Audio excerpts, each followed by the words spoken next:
성경에 하나님과 인간의 대화가 처음 등장한 게 창세기 3장 8절에 나옵니다. 그들이 그날 바람이 불매 동산에 거니시는 여호와 하나님의 소리를 듣고 아담과 그의 아내가 여호와 하나님의 낯을 피하여 동산 나무에 숨은지라. 동산에 거니시는 여호와 하나님의 소리는 아담만 들은 게 아니고 사람은 누구나 듣게 되는 소리죠. 이 동산의 여호와는 거니시는 그 동산은 각 사람의 생각입니다. 모든 사람들은 끊임없이 생각이 떠오르지만 도대체 왜 떠오른지 모르고 떠오르고 있습니다. 그 떠오르는 생각을 성경은 여호와께서 거니시는 것이다, 여호와의 거니시는 소리다라고 말합니다. 그런데 그 소리가 아담과 그의 아내에게 어떻게 들렸냐면 그 소리가 두려움과 부끄러움과 수치로 들렸습니다. 그래서 하나님의 낯을 피했고 동산 나무 사이에 숨었다라는 말은 그 생각 속에서 갇혀 지내는 모습이죠. 그런데 이 모습을 보고 하나님이 아담을 부르시며 말하시기를 내가 어디 있느냐라고 물으십니다. 이때 어디 있느냐라는 물으심의 주체 너는 누구일까요? 이 말씀은 요한복음 3장 16절에서 하나님이 세상을 이처럼 사랑하사 독생자를 주셨으니 이는 그를 믿는 자마다 멸망하지 않고 영생을 얻게 하려 하심이라는 말씀을 기초로 주님이 말씀하고 계신 거죠. 사람들은 멸망과 영생을 매 순간 얻게 돼 있고 또 멸망에 처하게 됩니다. 영생은 시간이 없는 게 영생이에요. 시간이 없다는 건 후회할 일이 없고 염려할 일이 없는 게 영생이죠. 영생은 삶의 현재의 모든 상황이 나에게 그대로 경험되어지고 누려지는 상태죠. 영생이 없는 사람들은 멸망에 처한 사람들의 특징은 지금 밥을 먹어도 잠을 자고 사람을 만나고 호흡을 해도 밥을 먹지 못할 때야 밥 먹는 게 이렇게 소중하구나를 알게 되고 숨을 쉬지 못할 때야 숨 쉬는 게 이렇게 나에게 영광과 존귀의 축복이구나 하는 걸 알게 되는 사람은 멸망에 있는 사람들이기 때문에 그들은 항상 지나온 시간에 묶여 있습니다. 후회하고 원망하고 뒤돌아보면서 자책하고 그리고 앞날에 갇혀 있습니다. 끊임없이 무엇을 먹을까, 무엇을 입을까, 나는 어떻게 될까, 내 인생은 어떻게 살아야 될까, 염려가 떠나지 않는 상태를 성경은 멸망이라고 합니다. 멸망은 삶이 없습니다. 분명히 여기에 있는데 마음은 여기 앉아 있지 않고 지금 밥을 먹어도 밥을 먹고 있지 않고 함께 이야기를 해도 함께 이야기하지 않는 게 멸망이에요.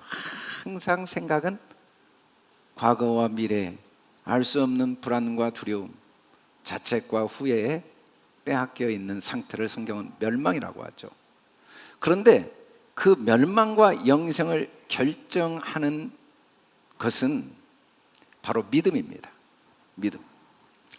믿음이 결정해요. 뭘 믿는가? 하나님이 이처럼 나를 사랑하신다는 게 믿어지고 있으면 영생을 경험하지 않을 수가 없는 거겠죠. 나는 이처럼 나를 사랑하시는 하나님을 믿고 있지 않다고 생각해도 영생을 경험하고 있는 사람은 믿고 있는 겁니다. 나는 하나님의 사랑을 믿고 있다고 확신하고 주장해도 멸망을 경험하고 있는 사람은 하나님의 사랑을 믿고 있지 않은 거예요. 내가 하나님의 사랑을 믿고 있지 않다는 걸 의식하지 못해도, 인정하지 않아도 믿음의 장소로 인한 결과는 바꿀 수가 없습니다. 믿음의 장소는 내가 선택하지만 이처럼 나를 사랑하신 하나님을 믿는 믿음을 내 생각과 마음에 둘 것인가? 아니면 이처럼 나를 사랑하신 하나님께 대한 믿음에 내 마음과 생각을 두지 않을 것인가는 매 순간 내가 결정하지만 그 결정의 결과는 내가 바꿀 수가 없어요. 이처럼 사랑하신 하나님의 사랑을 믿지 않는데 온갖 노력을 다해도 영생은 경험이 안 됩니다. 세상 모든 부와 명예와 권력을 다하고 어떤 방법을 다해도 영생이 경험되는 건 불가능한 거죠. 그러나 이처럼 사랑하신 하나님을 믿는 믿음이 마음에 간직되어져 있는데, 내 믿음이 독생자를 주시기까지 사랑하신 하나님의 사랑에 놓여 있는데 어느 것도 내 속에 있는 영생을 빼앗을 수가 없습니다. 세상에 무엇도 절대로 내 안에 있는 영생은 빼앗을 수가 없어요. 내 몸을 상하게 하고 내 삶에 고난과 아픔을 줄 수는 있어도 영생을 빼앗을 수는 없다는 말씀이 바로 내가 어디 있느냐, 너의 삶의 결과는 네 믿음이 결정하는데 네 믿음이 어디 있느냐라고 물으신 거죠. 그래서 주님은 우리를 끊임없이 도우시고 계신 내용이 바로 내가 어디 있느냐는 질문인데, 구체적으로 어떻게 도우시냐면 마음에 참된 믿음이 있도록 계속 도우십니다. 누가복음 8장에 보면 예수께서 이르시되 딸아 내 믿음이 너를 구원하였으니 평안히 가라 라고 말씀합니다. 우리는 성경을 읽을 때 예수님이 병자를 치료했다고 오해하고 착각을 해요. 하나님이 병자를 도우시고 치료했다고 오해하죠. 심지어 예수님은 어떤 분은 치료하시고 어떤 분은 치료 안 하신 게 분명하다는 착각과 오해를 끊임없이 합니다. 그러나 하나님은 누구를 치료하고 누구를 치료하지 않거나 누구를 돕고 누구를 돕지 않을 수 있는 분이 아니에요. 하나님은 악인이나 선인 동일하게 이처럼 사랑하십니다. 세상은 모든 만물과 모든 사람을 다 포함해요. 우리 좁은 생각으로는 이 사람을 하나님이 사랑하시지만 이 사람은 사랑하시지 않는 게 확실하다는 자기 오해와 착각은 가능해도 하나님이 이처럼 세상을 사랑하시지 않을 방법은 없어요.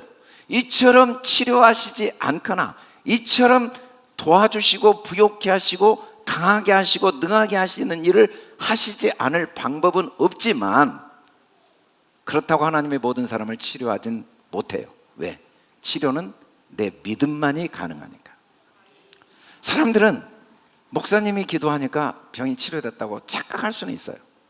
목사님의 설교를 통해 은혜를 받고 깨달았고 마음의 변화를 경험했다고 착각할 수는 있어요.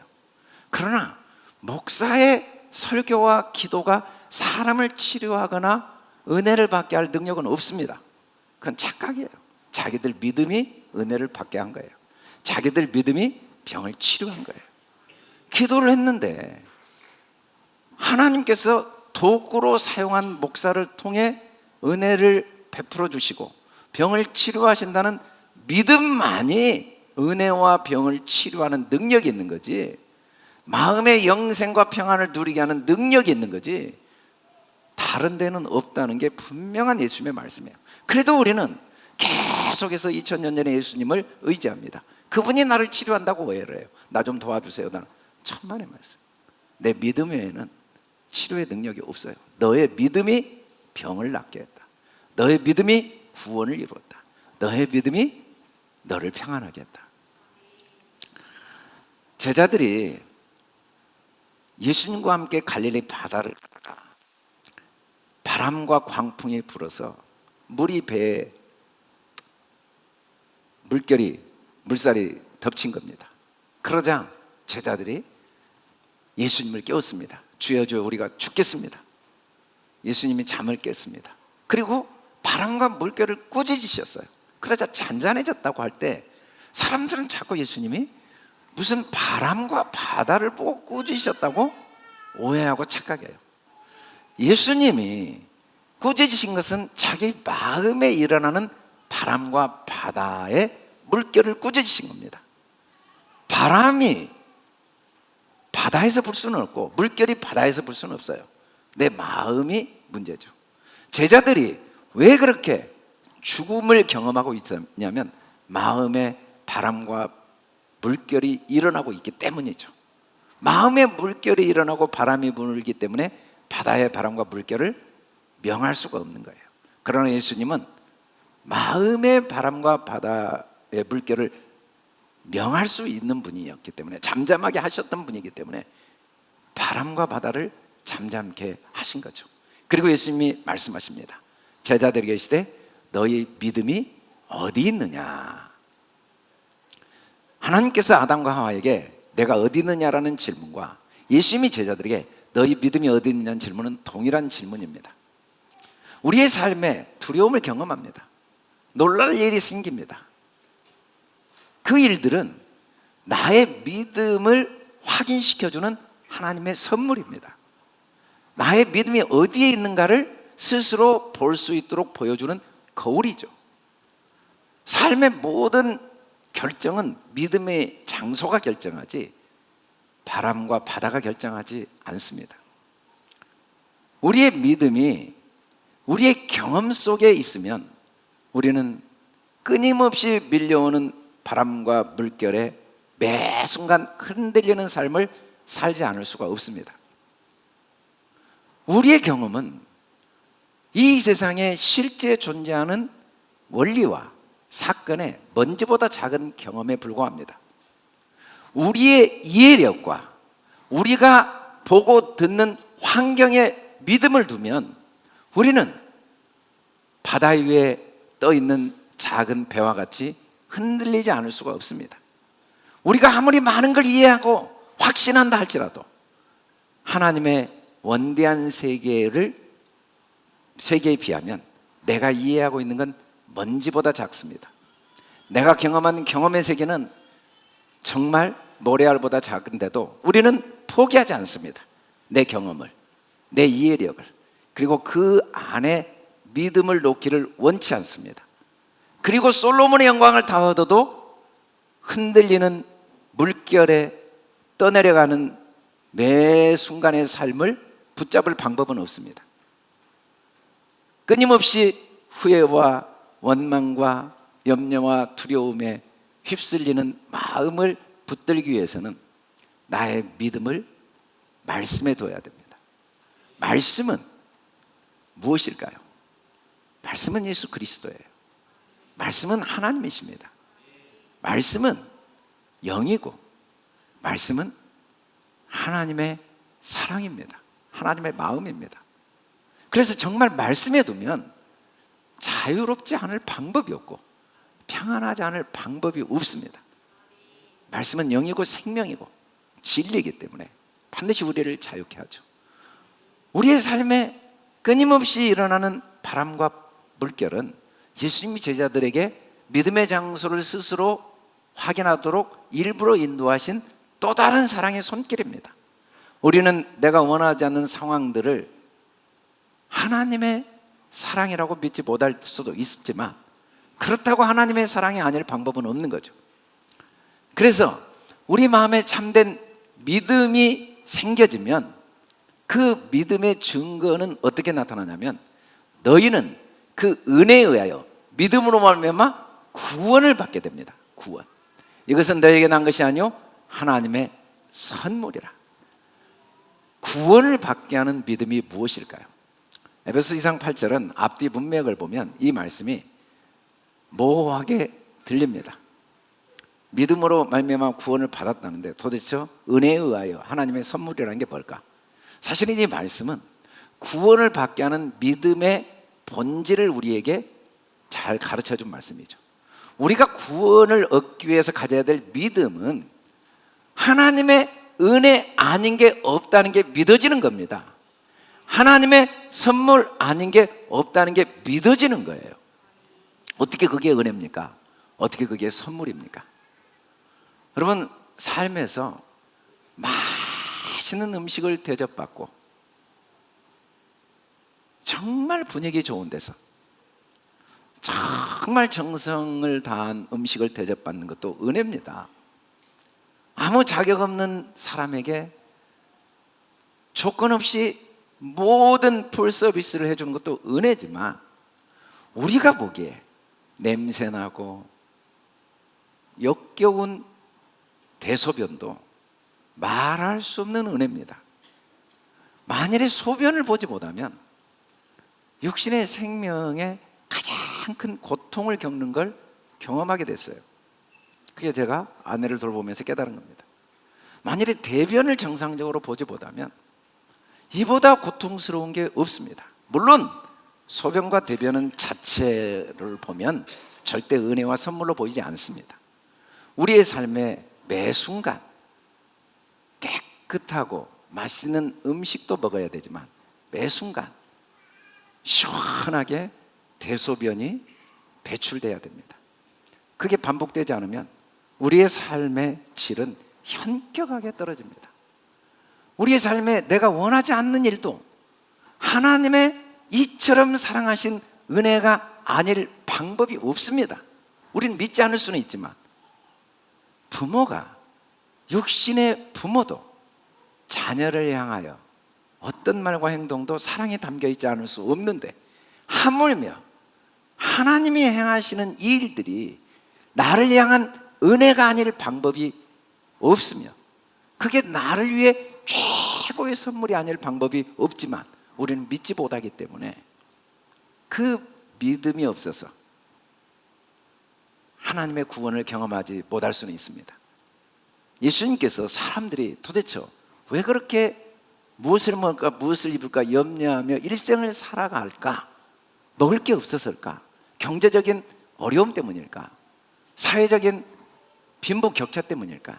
예수님은 믿음이 적은 자들아, 아직 믿음이 자라지 못한 유일한 이유라고 그랬습니다. 믿음이 없는 건 아니죠. 믿음은 다 있어요. 하나님을 믿습니다. 분명히 예수 그리스도를 믿어요. 그런데 믿음이 적은 거예요. 믿음이 적은 거. 믿음은 다른 말로 하면 생각입니다. 여러분, 믿음이 뭔지 압니까? 믿음은 예수 그리스도예요. 예수 그리스도는 하나님의 말씀입니다. 말씀이 곧 하나님이시고 하나님의 사랑이에요. 근데 그 믿음이 생각입니다. 여러분, 우리는 예수 그리스도의 도움을 구하지만 진짜 예수 그리스도는 2000년 전에 육체로 오신 예수 그리스도가 아니라 나의 생각만이 유일한 예수 그리스도입니다. 내 생각이 말씀을 배우지 않으면 구원을 경험할 수가 없어요. 그 생각이 경험과 나의 이성을 깨트리지 않고 하나님의 은혜와 선물을 깨닫지 않고 그걸 확신하지 않고 영생을 경험할 방법은 세월이 흘러도 안 되고 환경을 바꿔도 안 되고 모든 사람의 인정을 받아도 안 되고 모든 부를 누려도 영생은 불가능한 일입니다.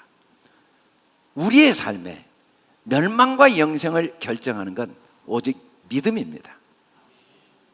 우리가 아무리 교회를 다니고 아무리 신앙생활을 오래 해도 믿음이 변하지 않고는 신앙의 연륜은 쌓이지만 삶의 모양은 바뀌지만 천국을 경험하는 경험은 없습니다.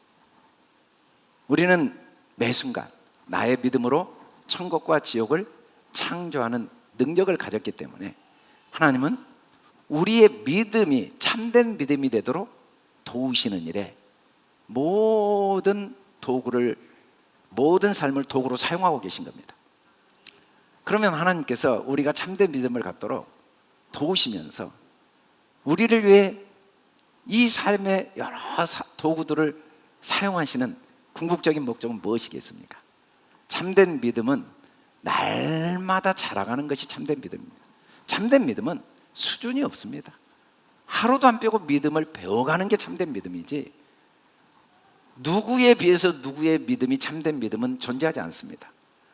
목사님은 믿음이 참된 믿음이고 새신자는 참된 믿음이 아니고 불신자는 참된, 그런 건 없습니다.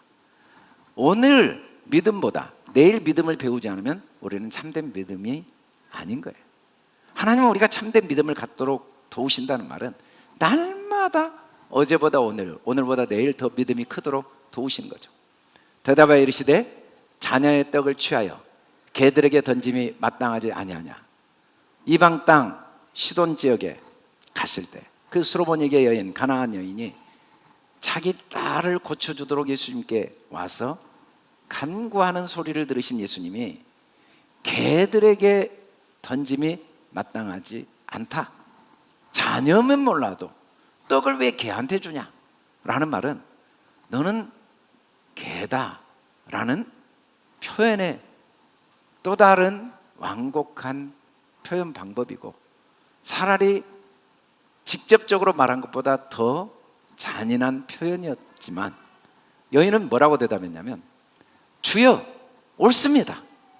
개들도 제 주인의 상에 떨어지는 부스러기를 먹습니다 라고 대답하자 예수님이 이 여자에게 내 믿음이 크도다, 내 소원대로 되리라. 주님은 우리의 믿음이 커진 증거를 어디에서 보시냐면 나를 어떻게 보느냐로 보십니다. 하나님을 믿는 믿음은 나에 대한 믿음이 결정하지 하나님을 믿는 믿음이 결정하지 않는다는 거예요. 여인은 자기가 개여도 아무 상관이 없어요. 중요한 건 하나님이 내 삶의 주인이라는 사실은 바뀔 수 없다는 걸 믿은 거죠. 내 모습이 어떠하다는 중요하지 않아요. 내가 개일 수도 있습니다. 내가 사람일 수도 있고, 내가 연약할 수도 있고, 실수할 수도 있고, 실패할 수도 있고, 내가 무시당할 수도 있고, 어리석을 수도 있고, 내가 골고다 강도처럼 죄를 질 수도 있고, 막달라 마리아처럼 7 귀신 들릴 수도 있고, 그건 중요하지 않아요. 우리는 그게 너무 중요해요. 내가 뭘 가졌느냐, 내가 뭘 얻었느냐, 내가 뭘 이루었느냐, 사람들이 나를 뭐라고 평가하느냐. 그런데 큰 믿음은 그건 아무 의미가 없어요. 그게 왜 그렇게 중요해요? 내가 개인 게 왜 문제가 돼요? 중요한 건 주님이 내가 나의 주인이라는 거, 주님이 나의 삶의 주인이라는 거. 그래서 내게 일어난 삶이 주인 대신 주님이 행하신 일이기에 놀라운 은혜와 선물이 아닐 수 없다는 사실을 믿는 믿음. 우리는 큰 믿음은 전능하신 하나님을 믿는 믿음이 아니라는 걸 분명히 예수님을 통해 배울 수 있어요. 진짜 큰 믿음은 나를 어떻게 믿느냐가 유일한 큰 믿음의 근거입니다. 진짜 하나님을 믿는다, 진짜 하나님의 사랑을 믿는다는 것, 나를 어떻게 존중하고 내가 지나온 삶에 대해서 나의 삶을 어떻게 내가 평가하고 내 미래를 내가 어떻게 평가하느냐가 큰 믿음이지, 말로는 하나님을 믿습니다 믿습니다 하면서 아직도 지나온 삶에 대해서 평가하고 후회하고 자책하고 앞날을 염려하고 두려워한다면 우리는 아직도 작은 믿음 속에 있다는 증거죠. 작은 믿음의 증거는 염려가 떠나지 않습니다. 후회와 낙심이 떠나지 않습니다. 판단과 평가가 떠나지 않습니다. 나의 이성과 나의 경험, 나의 생각 안에 믿음을 그 안에 있는 믿음을 옮기기를 원치 않습니다. 그 안에서만 마음의 믿음을 갖기를 원하는 거죠. 작은 믿음의 근거는 그래서 항상 나의 경험, 눈에 보이는 상황과 환경이지만, 큰 믿음의 근거는 어떤 경우에도 내가 게어도 하나님은 나를 사랑하시고 나의 소원과 나의 구하는 것을 나보다 더 원하시고 나의 자격과 상관없이 나에게 은혜를 베푸시고 내 원하는 걸 다 들어주시는 걸 믿는 믿음이죠. 우리는 그런 자격이 있는 걸 믿는 게 큰 믿음이에요. 우리는 하나님이 내가 원하는 걸 나보다 더 원하시고 내가 구하는 걸 반드시 들어주신다는 믿음을 갖는 게 큰 믿음이라고 예수님 말씀합니다. 그 큰 믿음은 하루아침에 생기진 않아요. 백부장이 이만한 믿음, 큰 믿음으로 인정을 받게 됩니다. 그런데 도대체 그 백부장이 어떻게 그런 큰 믿음을 갖게 되었냐면 남의 수하에 있어 봤다고 그랬어요. 수하에 있는 사람은 상황을 전혀 고려하지 않습니다. 상황은 명령하신 주인이 모든 걸 아시고 왜 이 일을 시킬까 생각하지 않습니다. 이거 한다고 도움이 될까 생각하지 않습니다. 주인이 모든 걸 다 알고 왜 가라고 하지? 왜 오라고 하지? 이해가 안 되지만 전혀 그것에 연연하지 않고 다만 맡은 일에 충성을 합니다. 그러면 주인은 계속해서 10부장이 되게 하고 100부장이 되게 하고 주인의 권한을 다 위임하는 거죠. 우리는 주님의 능하신 손 아래 겸손할 때 큰 믿음이 생깁니다. 때가 되면 너를 높이시려나니, 때는 언젠가 때가 아니라 매 순간 일어나는 사건은 나를 높이시는 하나님의 은혜의 선물이라는 의미죠. 매 때는 그 일어나는 사건. 우리는 종종 그때 그렇게 가슴 아프고 안타까운 사건이었는데 그것 때문에 내가 이렇게 큰 은혜를 받았구나 라는 경험들을 누구나 합니다. 정말 그때 그 일이 없었으면 큰일 날 뻔했네 라는 경험들을 종종 하게 되죠. 그러나 지금 일어나는 사건은 완전히 하나님이 나를 위해 내가 인정하지 않고 이해하지 못해도 가장 최선의 은혜와 선물로 주어진 것임을 믿지 못할 때는 많아요. 그걸 믿는 게 손 아래 들어가는 겁니다. 오늘 우리 영상의 이 은혜 교수도 왕따를 당하고 이민을 가서 사고를 당하고 아버지가 직업을 잃고 그런 사건들 하나하나가 알고 보니까 완전한 사건이었어요. 꼭 없어야 될 사건이라고 오해하죠. 우리가 대소변을 그 자체로만 보면 회피하고 외면하고 다 없애버리고 싶은 사건이지만, 그러나 삶의 전체를 보면 그건 소중한 선물이에요. 며칠 전에 어제 우리 막내 아들 요셉이가 그런 이야기를 하더라고요. 그 아들 보담이가 갑자기 호흡을 안 하더래요. 그래서 등을 두드리고 배를 누르고 다 하는데 호흡을 못하고 울지를 못하더래요. 그래서 119에 전화를 하고 그 며느리 이야기로는 남편이 꼭 지구에 종말이 온 것처럼 당황하고 그냥 그 온갖 두려움, 그러다가 한 5분 후에 우는데, 우는 게 이렇게 귀하게 들린 것, 운다는 게 이렇게 귀한 일인지 그때 처음 알았다고. 그 전에 우는 것을 대수롭지 않게 생각했는데 울음도 소중한 겁니다. 그게 능하신 손 아래 겸손한 거예요. 우리의 삶의 모든 걸 존중하고 인정하는 게 큰 믿음이죠. 사건 하나하나 그 자체로 완전하다는 걸 존중하고 인정하는 거예요. 우리가 원하지 않는 사건이 많이 일어납니다. 신체적으로 병이 들 때도 있고. 그러나 그 자체는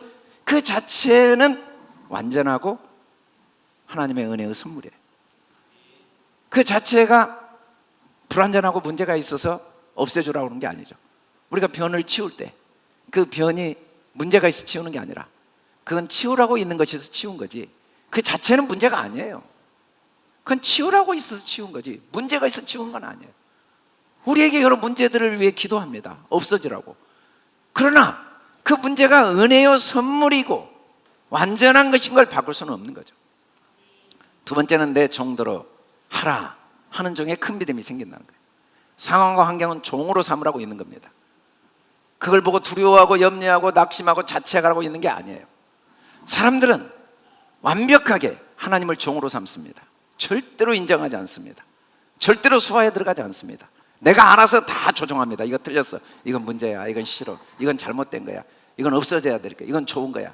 끊임없이 우리는 판단합니다. 하나님이 하시지 않는 일이 하나도 없다는 걸 성경은 수없이 이야기해도, 하나님이 하시지 않고는 참새 한 마리도 땅에 떨어지지 않는다는 걸 수없이 듣고도 우리는 다 이거 하나님이 하신 일인데도 우리가 수화에 들어가지 않습니다. 그걸 판단하고 그걸 조종하고 그걸 무시하려고 합니다. 그리고는 환경에는 철저하게 종이 됩니다.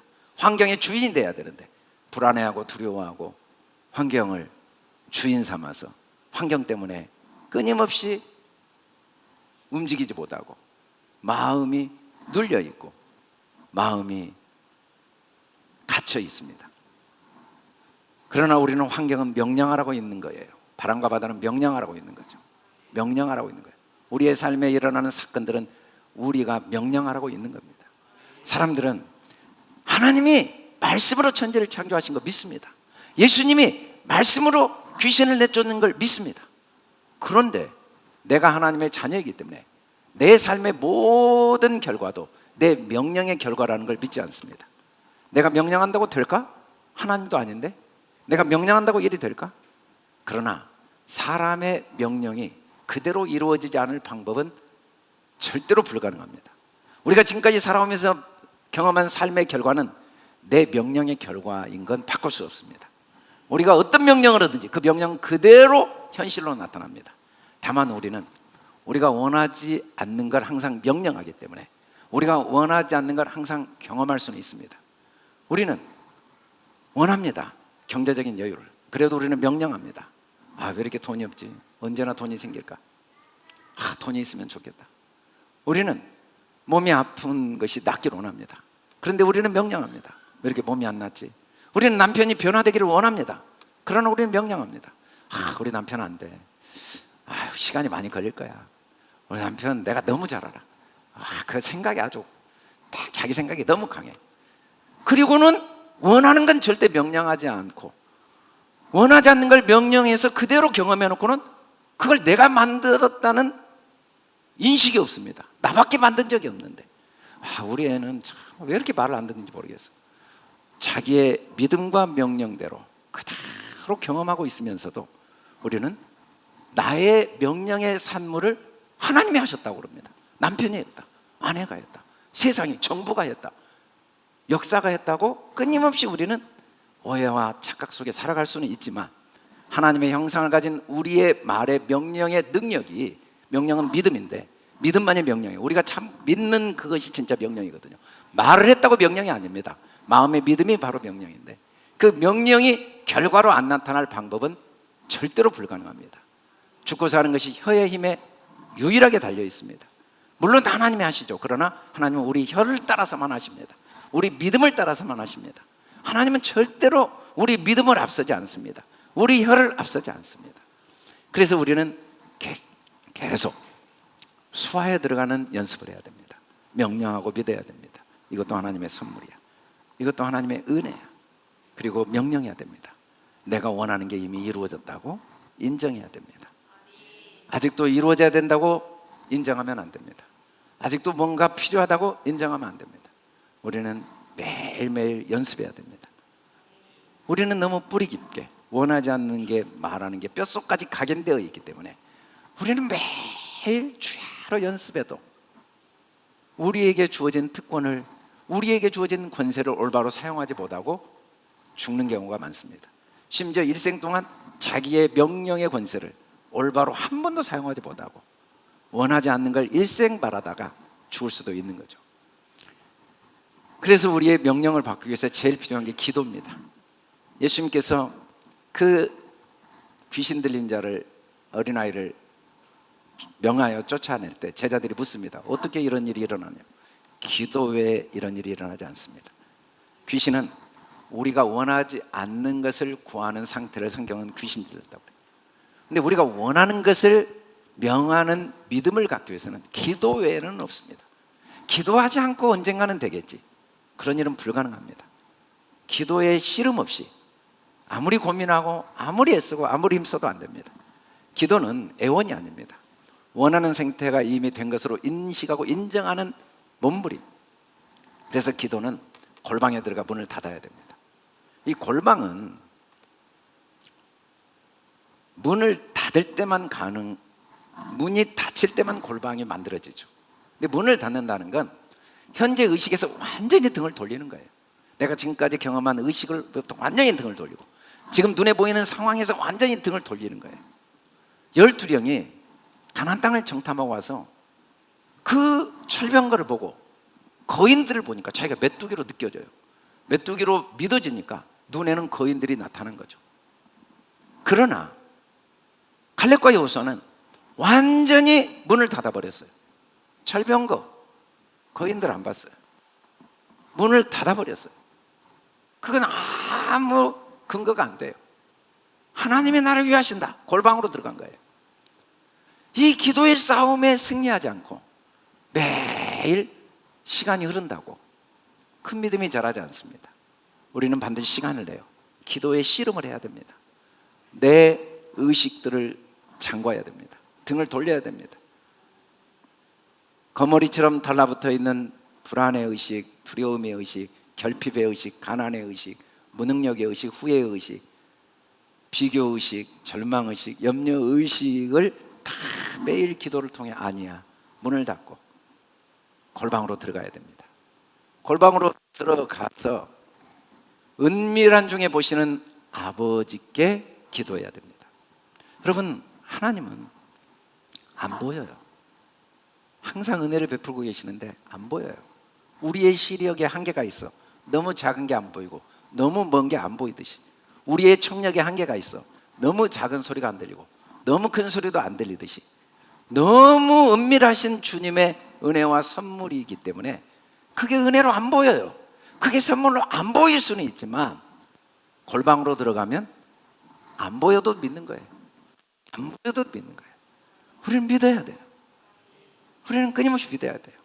나에게 권세가 있음을 믿고 내 삶의 주인이 하나님이심을 믿고 자기를 존중하고 자기를 인정하고 자기 삶이 완전했음을 존중하고 내 삶이 완전한 삶을 살게 될 걸 인정하고 이미 나에게 부여와 모든 능력이 있음을 인정하는 씨름을 매일 해야 돼요.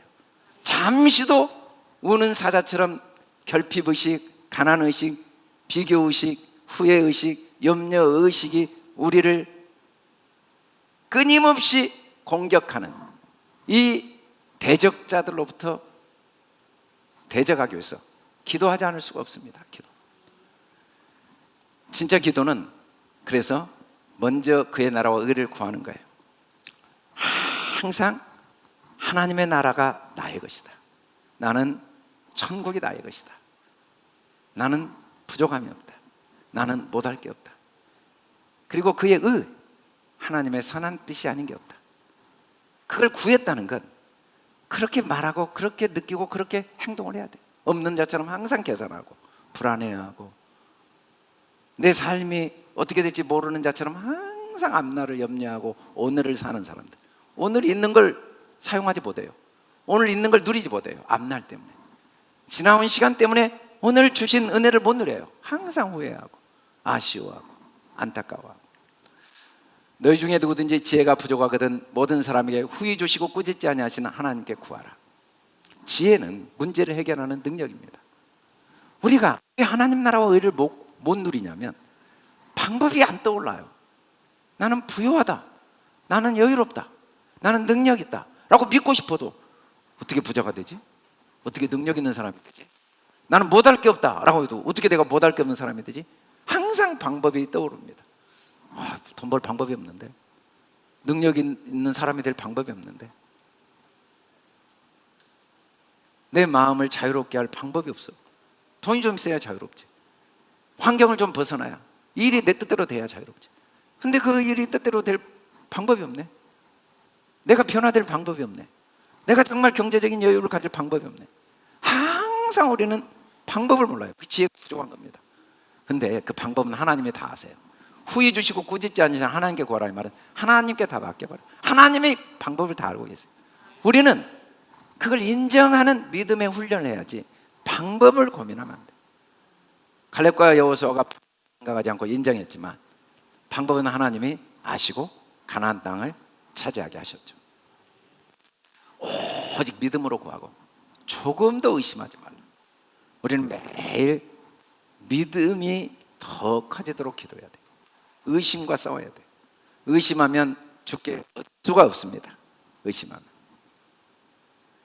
하나님은 우리의 삶의 크고 작은 사건을 통해 계속 내가 어디 있느냐, 네 믿음이 어디 있느냐 스스로 확인하도록 도와주고 계십니다. 하나님은 한 번도 우리를 책망하시지 않습니다. 그리고 우리 믿음이 계속해서 참된 믿음이 되게 하도록 매일매일 참된 믿음이 아니면 불안과 두려움, 갈등과 결핍의식, 억눌림과 답답함을 경험하게 하시면서 계속해서 큰 믿음을 갖도록 매일 도와오신 거죠. 그래서 날마다 더 주님의 수하에 복종하고, 주어진 환경은 눌림과 불안과 얽매임의 도구가 아니라 하나님의 능력을 체험하는 기회, 명령하고 선포해서 하나님의 자녀된 권세를 경험하는 선물로 주신, 하나도 소중하지 않는 것이 없는 삶을 지금까지 살아오게 하신 겁니다. 우리의 삶에 단 하나도 헛된 게 없는 완전하신 하나님의 은혜 속에, 그 하나님의 보호하심 속에, 그 하나님의 완전하신 사랑 속에, 이처럼 사랑하신 사랑 속에 우리 한 사람 한 사람은 여기까지 살아왔고, 내 남편도 그렇게 살고 있고, 내 아내, 내 자녀도 그렇게 살고 있고, 우리는 앞으로도 그렇게 살 겁니다. 저와 여러분이 이 믿음이 더해지는, 그래서 날마다 의심이 점점 줄어들고 오직 믿음으로 구하는 게 날마다 자라가는 은혜가 경험되어지길 바랍니다. 오늘은 우리 교회 설립 21주년이 되는 날입니다. 하나님은 우리 교회 온 땅에 그리스도의 향기를 바라고 천국을 경험하고 천국을 전파하는 사명을 주셨습니다. 그리고 20년이 지난 작년 20주년을 맞이해서 다시 새로운 20년을 향하여 맞이한 올해 21주년 첫 해 목표는 참 하나님과 예수 그리스도를 알고 진리의 말씀으로 마음이 풍성하다는 표를 잡았습니다. 그래야만 우리 믿음이 계속해서 커질 수 있습니다. 그리고 이렇게 참 하나님과 예수 그리스도를 알고 진리의 말씀으로 마음이 풍성하기 위해서는 율법책이 우리 입에서 떠나지 말아야 되고 죄로 그것을 읊조려야 됩니다. 율법은 하나님의 사랑입니다. 율법은 우리를 향한 하나님의 은혜입니다. 율법은 하나님의 선물을 우리가 날마다 입으로 읊조릴 때 우리의 믿음이 계속 커질 수 있습니다. 이걸 다 지켜 행하는 건 우리 마음이 온갖 상황과 과거와 현재에 뿌리내리고 있는, 지켜져 있는 믿음을 하나님의 은혜와 선물에 옮겨 놓기 위한 몸부림이 다 지켜 행하는 겁니다. 저와 여러분이 새롭게 오늘 개척 21주년을 맞이해서 어제보다 오늘 더 율법책을 입에서 떠나지 않고 하나님의 은혜와 선물이 깨달아지고 고백되어지고 이미 구하는 것이 이루어진 걸 믿는 믿음과 모든 걸 가진 자의 말과 생각과 행동이 오늘보다, 어제보다 오늘이, 오늘보다 내일이 더 커지는 그런 은혜가 날마다 더해지기를 주의 이름으로 축원합니다. 우리 다 같이 일어나 선포하고 찬양합시다. 할렐루야. 시작.